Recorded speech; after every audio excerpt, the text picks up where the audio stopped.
Hi friends, let's talk about avascular necrosis and steroid relationship today. What is avascular necrosis? Avascular necrosis or AVN means the part of some bone is dying because of lack of blood supply. This is most common in hip and this can lead to excruciating pain and loss of mobility of the hip. Now what happens when somebody takes steroids?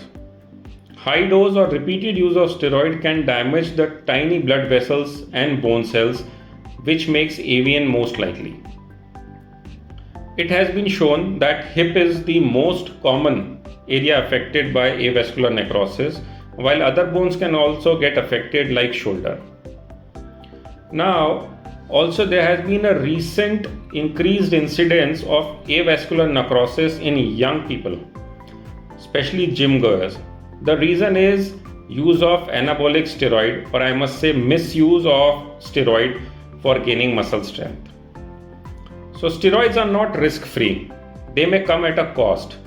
If the repeated use is there or unsupervised use is there or high dose steroid intake is there, then it can definitely lead to AVN. It is important to understand what AVN is and how steroid actually increases the chances of AVN. So when we talk about the hip bone, the femur head, which is the major portion of or an important portion of the hip joint, it reduces its blood supply when we take steroid in high doses or repeated doses for long time. Avascular necrosis is also known as osteonecrosis, that means the death of bone tissue because of reduced blood supply. Over a long period of time, this bone that loses its blood supply, loses its sphericity. That means the ball, which is round in shape, over a period of time, it starts shrinking because the blood supply is not there. And because of that, arthritis starts, which leads to pain and disability, loss of mobility to the patient. This osteonecrosis or death of these cells lead to avascular necrosis and secondary osteoarthritis in subsequent phases.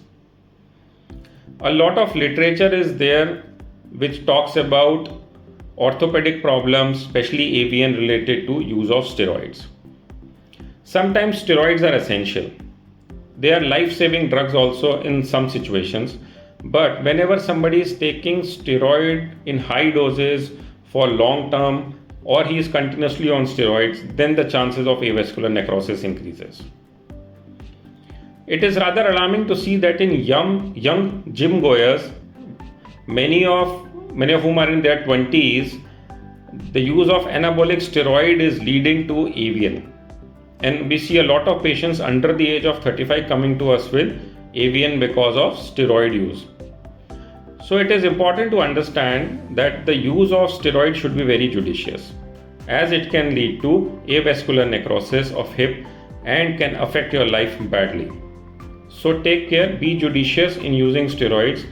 Always go and get a prescribed steroid only if it is recommended by a registered medical practitioner, because if you are taking steroids for purposes like bodybuilding or for gym, then it is not recommended medically. Thank you.